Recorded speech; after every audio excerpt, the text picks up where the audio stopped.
All right, Rachel, we're going to continue this discussion on the temperaments, and we're going to discuss the sanguine now. Yes. Very exciting. In fact, that's mine. I'm a sanguine in inclusion. So what can you say about some of the characteristics? Like, what are some of the hallmarks of the sanguine? Hallmarks of the sanguine would be attention-seeking. Okay.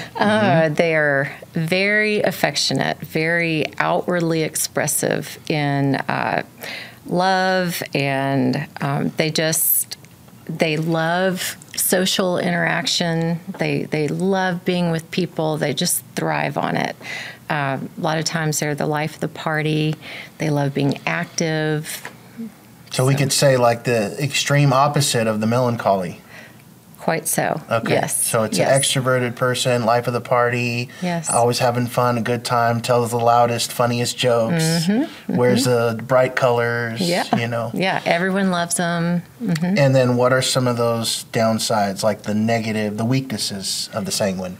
Yeah, I don't, with the temperaments, I really don't think of things as being negative so much as, like you said, weakness. So, and we all have to learn how to work with our own weaknesses or limitations. Sure. But the sanguine has a hard time keeping focus.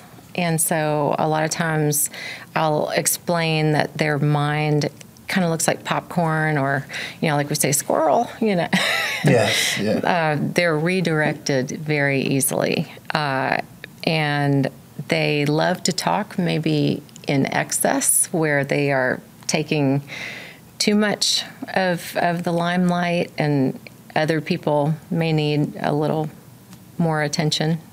Right. than they do. They also sometimes don't have very good boundaries, and so that's an area that we work on. They a lot. tend to be a little bit pushy, they self-willed. Yes, self-willed. Yes, absolutely. They tend to let a lot of people in their lives, and then they give out. So, but without knowing what limitations are going to wear themselves out, and sometimes they say yes to way too many things, and then end up feeling badly because people are counting on them, and they don't have the bandwidth for it. Right. Yeah. So why do they usually come in to counseling when they do? So the sanguine typically comes in feeling overwhelmed, like their life is just in chaos. And because they can't make sense of anything, they cannot stay with anything. They are very prone to meeting needs in ungodly ways, and so many times they're coming in feeling guilty over the consequences of meeting those needs in ungodly ways, and they need structure, but it's absolutely the last thing that they could ever come up with on their own. Right. So they need help with structure. I wanted to also add that because a lot of my clients have been sanguines in inclusion, they tend to come in because they are attracted to the loudest, funnest people around. And so they get mixed up into trouble sometimes because they run with the wrong folks. Have you seen that also in the course of your practice? I have, yeah. The sanguine has such a strong desire to belong in a group with others that they need excitement.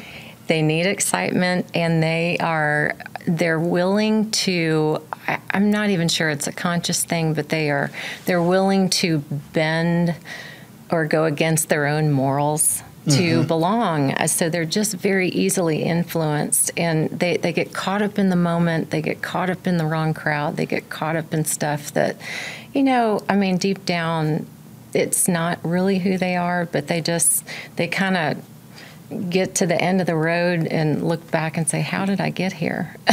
Right. As you mentioned before, they really need approval.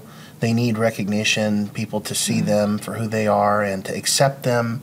And oftentimes they will fall into bad behavior because they want that acceptance so bad. What would you tell someone who is a sanguine in inclusion and doing anything and everything because they crave that recognition? What would you tell them are some strategies that they can take to leave that lifestyle behind? Well, I think ultimately asking themselves, does this please the Lord? And is this really who I am? And just kind of taking a measure of truth everywhere they go. They tend to just not think through about the consequences that could occur with certain behaviors. And so taking time to actually reflect on how past behaviors ended with poor consequences, right? Or bad consequences. But having them not only see their own history that way, but think through and predetermine, okay, so then I need to have this kind of behavior in order to have that outcome that's more desirable. So we spend a lot of time actually playing through hypotheticals and having them really visualize where they want to be so that they can be much more thoughtful in their decision making on a day-to-day basis as opposed to just letting it go. And we don't want them living in the past, like feelings of regret and guilt forever and ever, but we do want them to be mindful. But the first thing you said before you got into the mindfulness and the reflection that's needed is Christ has to be at the core. They have to have God at the center. It doesn't matter what temperament you have. If you don't have God in your life, you can't really take any definitive action to change things for the better, right? Yeah, you really can't. And the sanguine is so loving and just so gregarious. And, if the sanguine understands that the Lord loves them and honestly that they don't have to do anything at all to earn it, that they are just loved automatically, the sanguine can really grab onto that and seek the Lord in ways that the other temperaments just can't. They are fully expressive. They dance for the Lord. They sing for the Lord. They just, it's really a beautiful thing to see. But that's what they're seeking, whether it's good behavior or bad behavior. They're seeking for that approval and affection and acceptance. They'll do whatever it takes. They really will. So having God fulfill that for them is paramount to everything else. Let's talk about their struggle with anxiety and maybe to some extent fear and paranoia. It looks a lot different than a melancholy and inclusion. The way that they are fearful, the way that they catastrophize the moment, they'll fly off the handle and freak out and become upset and become scared because of that absorbing of vast amounts of information. Their brains are like a sponge. And the melancholy is so inward that they're not absorbing as much from their environment as the sanguine would. So how would you help someone who is always afraid, always worried, maybe visiting the hospital all the time, the emergency room, or going to the doctor from hypochondria and fear of something possibly going wrong at their body? Like we see that in a lot of sanguines in inclusion. How would you advise that person to break out of that? Well, so when I have worked with people who are really paralyzed by fear like that, first of all, fear is a spirit, and it's a prophet spirit, meaning it's prophesying about doomsday. And God does not give us a spirit of fear, but of power, love, and of a sound mind. And so the enemy wants our mind because that's where we do make the decisions. And that is where we choose to believe what God says or what that spirit of fear is saying. And so I work with them on deciding whether or not God's word is true. Because if it is, if we can come to that understanding that God's word is true, well, then He's there for us, and He is our healer. And yes, WebMD could have been right. You could have just the worst case scenario.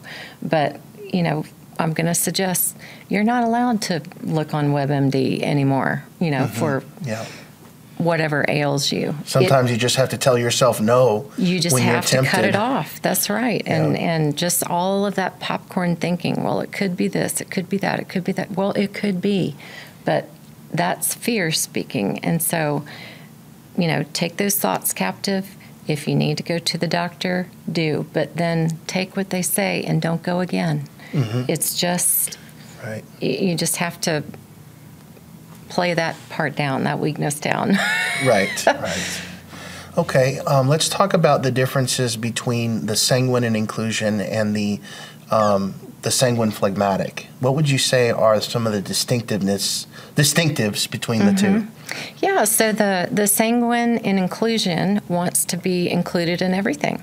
And they constantly just want to be around people. And it's great because they really are sunshine on a cloudy day. The sanguine truly is.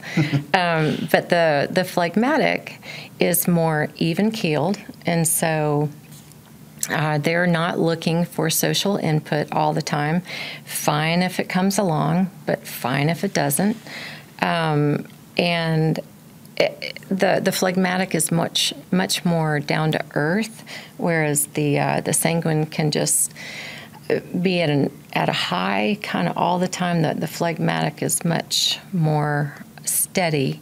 So the sanguine phlegmatic is going to look like a sanguine, but then respond to everything as a phlegmatic. So if the sanguine in our last example was really worried about their health, having that phlegmatic is going to actually bring some of that anxiety at bay. It's going to make it easier for them to get a hold of their thoughts and not just trail off into doomsday. And also with those characteristics are going to be a lot different. Like, for example, they're expressing as a sanguine, so they look like a sanguine, but then when others express themselves to the sanguine phlegmatic, the phlegmatic doesn't respond the same way that a sanguine would, right? That's really true. That's well said. That's exactly right. So how would they respond? What are some examples that you could show me or that you could cite where they respond vastly differently than just the pure sanguine in inclusion would? Well, a party situation would be a really good one. Right. So a pure sanguine is going to be in the middle of the dance floor, okay? And everybody watch me. And the sanguine phlegmatic is still going to be on the dance floor, but is going to be, a little bit further out. Not as likely to dance with everyone. Right. Yes. I used to tell my kids, don't dance in the middle because, those are, anyway. Oh, yeah. But especially like if someone elicits, come with me, let's do this, let's do that. They're not going to be as easily swayed. Right. Okay. Very good. Yeah. And then let's look at it from the other perspective. So that's the sanguine phlegmatic. How about the phlegmatic sanguine? If they express as a phlegmatic, they respond as a sanguine. What does that person look like? Right. So that one is going to be a little bit friendlier than your typical phlegmatic, which is going to appear a little bit indifferent. The phlegmatic sanguine is going to engage more socially with others, is going to be... The phlegmatic sanguine is going to engage more socially than the sanguine phlegmatic?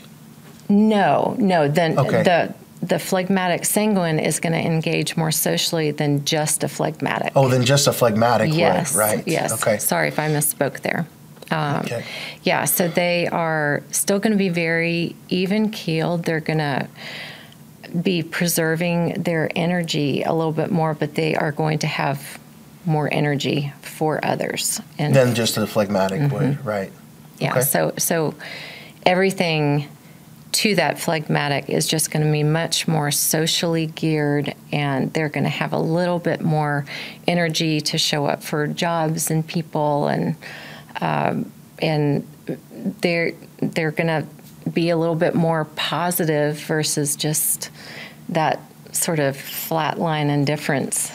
Right, but you compared to the sanguine, they're going to seem like a more distant person, right? Wouldn't you agree with that? Yeah. Someone who isn't as cheery, life of the party, bubbly type person, because the phlegmatic is on the expressed part in the inclusion area.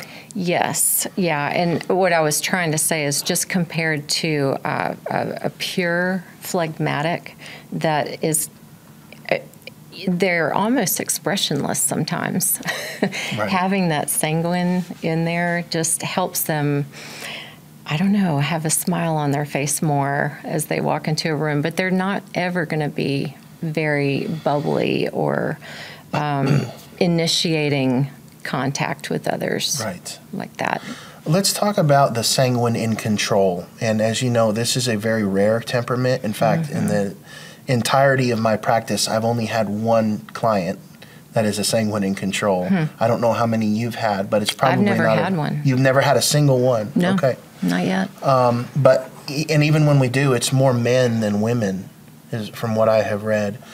Even though the only two people I've ever known who were sanguines in control were women. Yeah. But in the case of someone who is a sanguine in control, what would be a typical reason that they would come into counseling? So your control is where you are deciding who you will influence and who has influence over you. And the sanguine temperament has what we call a swing, and so they go from feeling very dependent to very independent. Especially in the control area, right? Yes, and so in the control area, and I would imagine it just would be so tormenting to them inside. But they really do feel like they are one person one moment and then another person in another moment, and they have the hardest time. So is it kind of like bipolar manic depressive disorder, or are we talking about something different? No, but they will look like that. They will look like they're not making sense. Temporarily. Yes, they will. And that's when they swing from independent to dependent mode, right? Which is basically codependency. Yes, exactly. Yeah. Is it also true that when we talk about the sanguines in control, they tend to get angry a lot, and they tend to get very upset when they're not being recognized? Maybe you could talk about that, and also the potential rebellious spirit in a child who is a sanguine in control. So which one first? Both of those. Okay. So the angry spirit and also the rebellious spirit. So the sanguines really do flash hot in terms of anger, but for them it's just a flash, and then a second later, if someone is still reeling from that, which typically they are, the sanguine's already skipped along to something else, and now they're in a good mood again. And that's a sanguine in inclusion too, right? Not just in control. Right. Okay. Right. And so a child who is doing that, if I'm clear on what you're asking about a child. Yes, with the rebelliousness. In control, right? Sanguine in control, and the rebelliousness and failure to acknowledge what the parents are telling him or her to do. Yes, and so they're very impulsive, and so they want what they want when they want it, and that's just that rebellious part of them. And then coupled with the angry response, they're going to demand it because they are. Remember, they're also attention seeking, so they just want what they want. And when you're working with a child or a parent who has a child like this, you have to kind of step them down and show them how other people in their lives are going to need things from them, and that they are going to have to actually consider other people's viewpoints and what they're requesting, because it's just not going to come naturally to them. Right. They're only going to be thinking of themselves and get flooded with just these feelings of anger or resentment or whatever it is in the moment, they can't think beyond that. So even just kind of letting them calm down a little bit from an outburst is helpful if you're parenting a child. So give them like some this. time, get them to calm down. You don't even have to give them a lot of time. Just give them a little time, because remember, they're going to skip on out of that pretty soon. Okay. But just let them come off of it. Don't, in the moment, it's not even worth engaging with them. Just let them have their moment, and then show them the reason for considering a different way to do things, and to consider other people's viewpoints as important as theirs. Right. But also just acknowledging that they do matter, that they are accepted and approved for who they are. Because that, at the end of the day, that's really what they're going for, is just that approval. How about the sanguine phlegmatic in control? Would you say that need for approval, recognition, acceptance is exactly the same, or is there going to be a slight difference there? No. The phlegmatic has a way of making the sanguine not feel so overwhelmed with those flooding feelings, whatever it is. And so where the sanguine would be really rebellious in that moment, the sanguine phlegmatic it's going to be less. And they're just going to be a little bit more even-keeled when it comes to just their pushback on not getting their way. They're going to be a little bit more tempered and accommodating. Would you say that there's also some stubbornness there and black and white thinking there, stuck in their ways kind of a thing? Yes, definitely. Okay. Yes. How about the phlegmatic sanguine in control? Would you say even more so that stubbornness is an issue than sanguine phlegmatic in control? I definitely would. Yes, the phlegmatic can be very stubborn, hard to move, and really having a phlegmatic sanguine would make that in control, would make that individual much easier to get along with on certain issues. Yeah, and less propensity for a swing, right? Less propensity to a swing, less impulsive in decision making. So, and that's it just slows the pace down. So whether you have the phlegmatic on the front end in the expressed area, or you have phlegmatic in the other area, which is responsive or wanted, you have overall a more reliable person typically. Yes. Or at least someone who has to work less on being reliable than someone who's the pure sanguine. Yes, it will be easier for them to feel grounded and not just blown by the wind. Yes. Okay.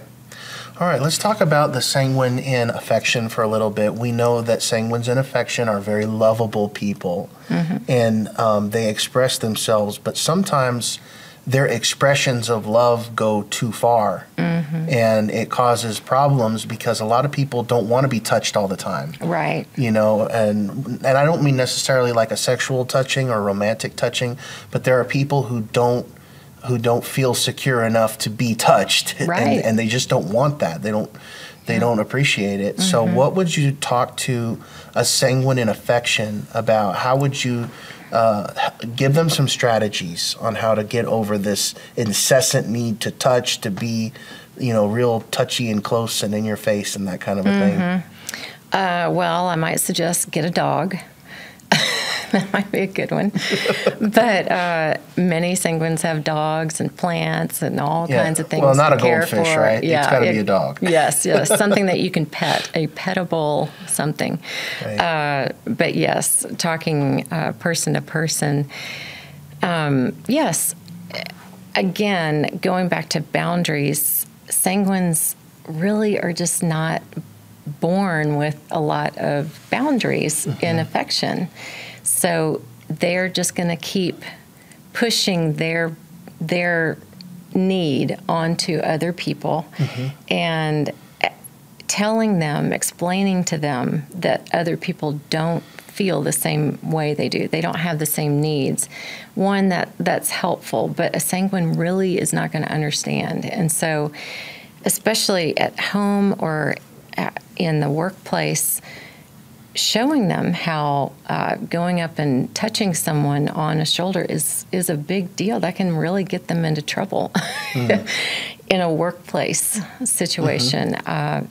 Actually walking them through reasons why is just helpful for them to maintain better self-control over that need and to actually get that need in other ways. Seek out other sanguine friends that you all can just hug every time you see each other, but reserve it for certain people, certain instances. They've just got to learn how to rein it in, and that they are not going to die if they don't get to express it. They can get a little overwhelmed sometimes wanting that input and feel desperate if they don't get it. Right. But teaching them, let's say you had somebody that lives alone. I mean, really, having a pet is really helpful.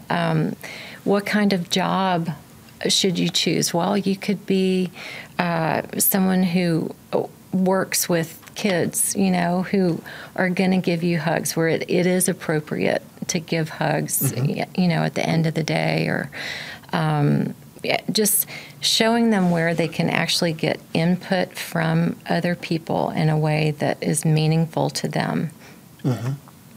What about when it comes to the sanguine in affection being the least sexually inhibited? They tend to behave immorally. They tend to step out in a relationship and are unfaithful. What would you advise to both the sanguine in affection and the person who is married to a sanguine in affection? Because that's a very serious problem. Yeah, it really is. And so to the sanguine, I would just say, you need to understand that this is a propensity that you will have. If you're not feeling like your needs are being met by your spouse, it is just a feeling. And you can work on it with your spouse, but that it can take some time and training with both of you, learning how to relate to one another appropriately, and just creating those boundaries for the sanguine. Just say, hey, y'all both go to bed at the same time at 10, but don't be tempted to go out if your spouse is staying at home. That could really lead to some issues. One-on-one, setting boundaries with others. How much time are you going to allow yourself one-on-one with the opposite sex, that kind of thing. And then for the spouse of a sanguine, also showing them that they're going to need to actually cater to the sanguine's needs. Doesn't have to be in a way that is really uncomfortable for them, but that they're going to need to make some accommodations in a way to love their spouse the way their spouse actually needs and requires. So if you have a client who is a sanguine in affection and is struggling with these things, especially lust, you really need to talk to the partner. You really need to talk to the spouse. You just have to. There has to be an understanding that this is how the sanguine is made from God. It's not. The sanguine is not made this way to be a problem. Right. The sanguine is actually made this way to bless others and to bless themselves. But there are boundaries that have to be understood and adhered to, because the sanguine is not naturally going to follow some set of rules. They will. They want to please others, and they want to please their spouse. They want to get along well, but they aren't naturally going to just reign within the confines of what somebody else might with a different temperament. Well, and to be clear, we're not picking on the sanguine in affection. We're all sexual beings. It's just that's a tendency. They're a little bit more of a sexual being, in a way. They express themselves that way, and so it also can spill over into that sexual area. So how about the sanguine phlegmatic in affection? What would you say about someone like that? How would you counsel someone who has that temperament? So the sanguine phlegmatic would benefit a whole lot from having the phlegmatic part there, part of that blend. And it will definitely help them not feel so compelled to act on their need at any given moment. Because remember, the sanguine acts in the here and now. They're really not futurizing type temperaments, so that the phlegmatic is going to help them actually stay a little bit more steady, stay a little bit more within the bounds, stay faithful to their partner, right, and not be so compelled to act on the need in an undisciplined way. And what about the phlegmatic sanguine? What's the difference there? Well, the phlegmatic sanguine is going to be very steady, but still have that bent toward high affection, high input needs, physical needs, but at the same time, the phlegmatic sanguine is just going to be much more grounded, and it just isn't going to seek those things out as often at all. Right. Not going to initiate, whereas a pure sanguine would. The phlegmatic sanguine is really not going to initiate much at all. And on both counts, whether we're talking about a sanguine phlegmatic or a phlegmatic sanguine, less demanding. Much in less relationships, demanding. love, and also sexual expression. Right. Really not demanding at all. Okay. Well, we got to wrap it up right there. Thank you for being part of this. Yeah. I think it's been a good discussion. It has been. Thank you.